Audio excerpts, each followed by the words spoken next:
를 드러내게 하는 거예요. 근데 야고보서 3장의 말씀에 우리가 다 실수가 많으니 말에 실수가 없는 자면 온전한 사람이라 능히 온몸을 굴레 씌우리라. 자, 우리가 다 실수가 있기 때문에 그래서 훈련이 필요한 거예요.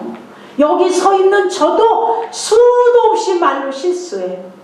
그래서 또 돌이키고 회개하고 안타까워하며 훈련을 받는 거예요. 말에 실수가 없으면 갖추어지고 성숙한 사람이라 신앙의 성숙도도 믿음의 언어 속에서 들으면서 안다는 거예요. 그래서 우리는 통제하기 힘들지만 통제하기 힘든 거예요. 말하고 싶어서 못 견디는 거예요. 그게 임금님 귀는 당나귀 귀라는 거 너무 우리 잘 아시잖아요. 자, 야고보서 1장 19절에 얘기해. 내 사랑하는 형제들아 너희가 알거니와 사람마다 듣기는 속히 하고 말하기는 더디하고 성내기도 더디하라. 생각 없이 하는 말이 경건의 능력을 부인하는 것이므로 믿음으로 성공하는 말을 하는 이것이 바로 능력이라는 거예요. 자, 그래서 우리 고난 속에서도 긍정적인 언어를 사용하고 내가 고난 속에 있지만 살리는 그 언어, 영이 기뻐하는 언어를 우리 훈련하자는 거예요. 아멘. 그래야 나도 살고 너도 사는 거예요. 아멘. 신앙생활하는 중에 마귀가 사용하는 말을 하면서 우리가 믿음 생활을 하는데 말을 들어보면 다 마귀가 좋아하는 말을 하는데 어떻게 믿음이 성공할 수 있겠어요? 불신앙의 말, 부정적인 말, 곧 그 말이 불이 되기 때문에 온몸이 더럽혀지고 그 생의 바퀴를 다 불사르는데 그 불이 어디서 났나 그랬더니 성경에 보니까 지옥에서 나는 불이라는 거예요. 여러분, 말이라는 언어는 히브리어에 다발 이렇게 되어 있어요. 말이 다발이에요. 근데 만물이라는 단어도 다발이라고 되어 있어요. 복종이라는 단어도 다발이라고 되어 있어요. 자, 우리는 다 다르죠. 만물, 복종, 말 다 다르잖아요, 뜻이. 근데 히브리어는 다 똑같아. 만물이나 어떻게 말이나 복종이나 행위나 똑같은 단어를 쓰는 거예요. 그래서 그 하나님의 말씀 속에 만물이 뭐 하는 거예요? 복종하는 거예요. 우리 인생이 복이냐 저주냐 뭘 통해? 말을 통해 좌우되는 거예요. 그래서 잠언 18장에 얘기해. 죽고 사는 것이 무슨 권세에? 혀의 권세에 달렸나니 혀를 쓰기 좋아하는 자는 그 열매를 맺으리라. 베드로전서 3장에도 얘기해요. 생명을 사랑하고 좋은 날 보기를 원하는 자는 혀를 금하여 악한 말을 그치고 입술로 괴휴를 말하지 마라. 자, 말 선택하셔야 돼요. 그러니 여러분, 언어는 고난 속에서도 고난의 말을 하면 안 돼요. 하나님은 네 말이 내 귀에 들린 대로 행한다고 했어요. 그래서 우리는 고난 속에서도 감사의 노래를 불러 포장을 뜯으셔야 돼요. 그 고난 속에 담겨져 있는 축복을 보셔야 되는 거예요. 아멘. 자, 그래서 우리는 말, 민수기 14장에 말씀하신 것처럼 나는 네 말이 내 귀에 들린 대로 행하리라. 그래서 하나님의 성령이 임하실 때 인간의 몸에 가장 먼저 붙드시는 게 있는데 그게 혀를 붙드는 거예요. 그래 혀가 돌아가 방언을 하는 거예요. 온몸에 가장 먼저 붙드는 것이 혀예요. 여러분, 그래서 혀가 붙들려지니까 성공하는 언어를 사용하게 돼요. 그래서 기도하고 찬송하고 예배하잖아요. 인도에 간 어떤 여자 선교사가 병이 들었어요. 그래서 다 병이 들어 죽게 되어서 고향으로 돌아왔어요. 그런데 그 선교사가 고향에서 농사 짓는 일을 하다가 그만 기계에 잘못하여 오른손이 잘려져 버렸어요. 그랬더니 이 선교사가 하나님 앞에 무릎 꿇고 기도하는 거예요. 보통 사람 같으면 어떻게 기도할까? 왜 나에게 이런 고난을 주세요?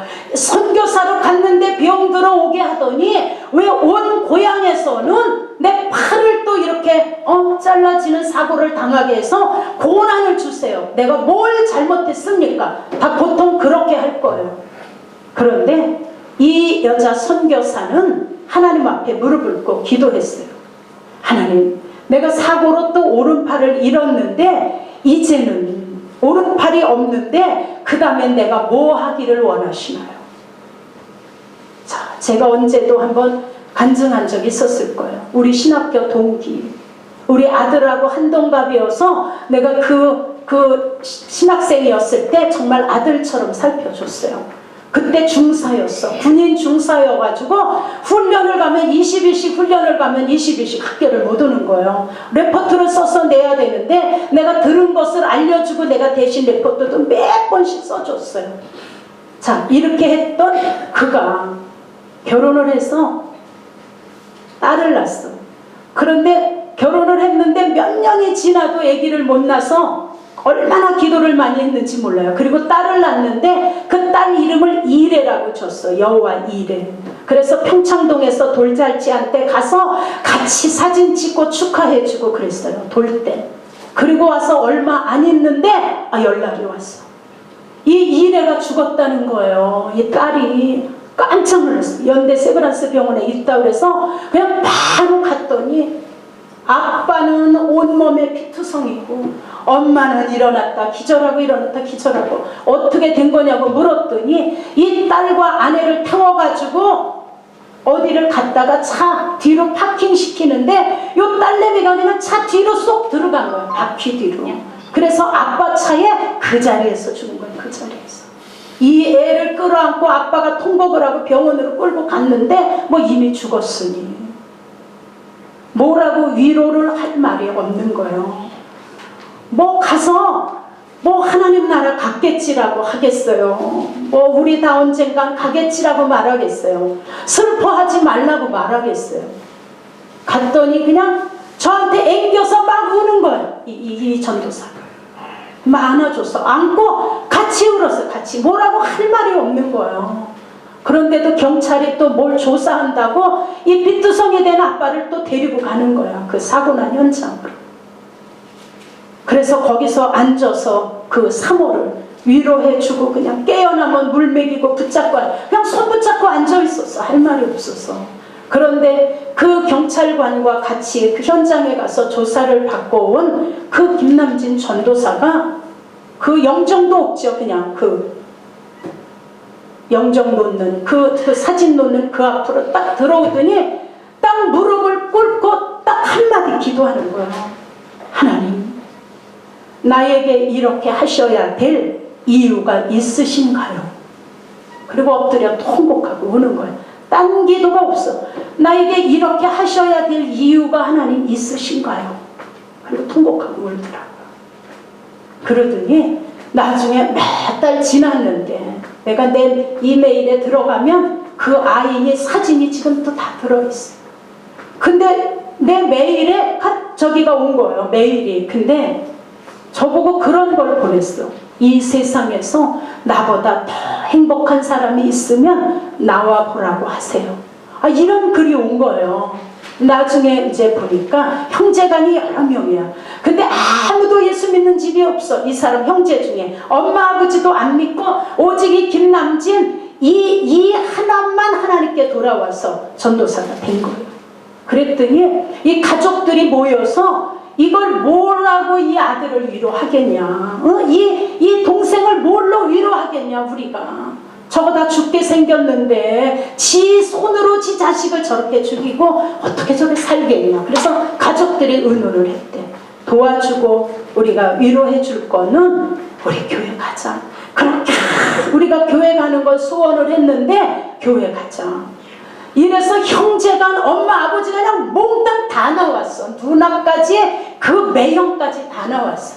하나님께. 그래서 그 앞에 기도했대요. 하나님, 내 딸 이래 천국 같다면 보여주세요.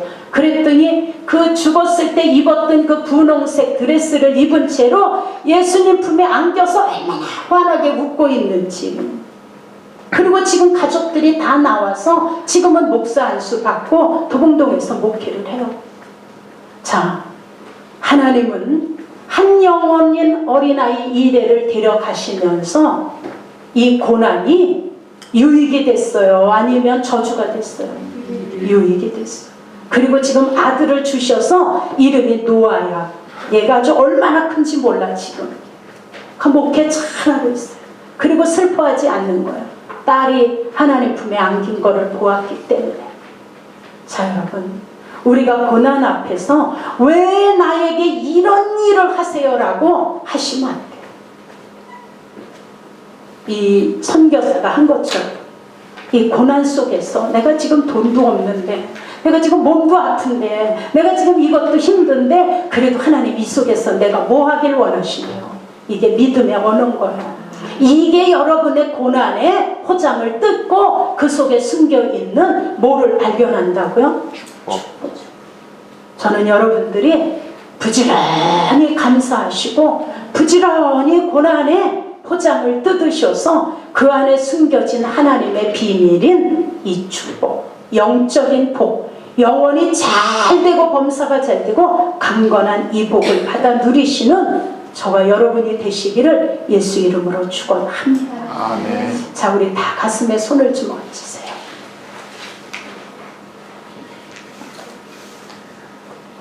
자, 기도하겠습니다. 하나님 아버지, 고맙습니다. 우리는 참 고난 없이 형통하고 정말 행복하고 승승장구하며 나가기를 원하는 것이 우리의 모두의 바람입니다.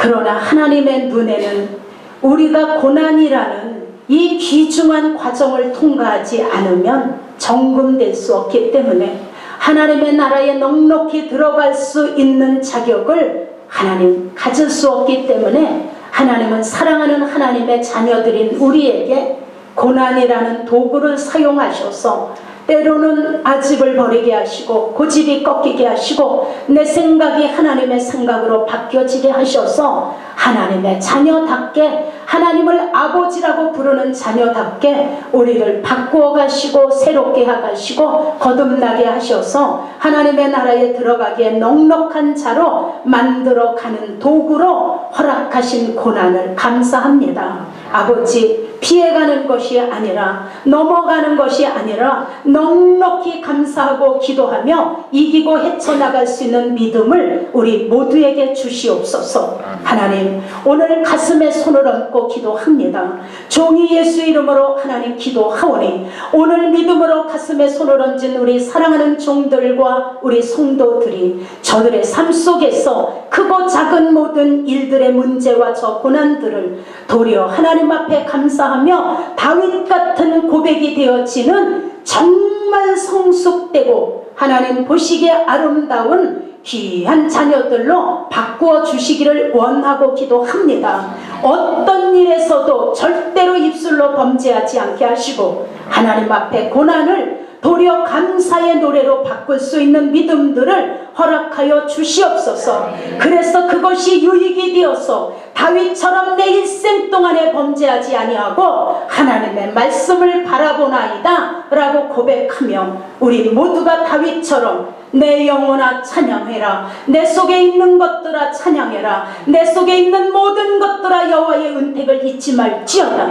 이렇게 고백하며 하나님께 영광을 돌리고 우리는 넉넉히 하나님의 나라를 소유하기에 부족함이 없는 아버지 성숙되고 아름다운 그릇으로 우리 모두를 만들어 주시옵소서. 내가 이 시간에 나사렛 예수 그리스도 이름으로 명한다. 우리 사랑하는 종들과 우리 성도들이 고난 속에서 이제 항상 죄짓는 말을 하게 하려고 노리고 있는 악한 영들아, 내가 너를 나사렛 예수 그리스도 이름으로 명하노니 우리 성도들의 입술에서 떠나갈지어다.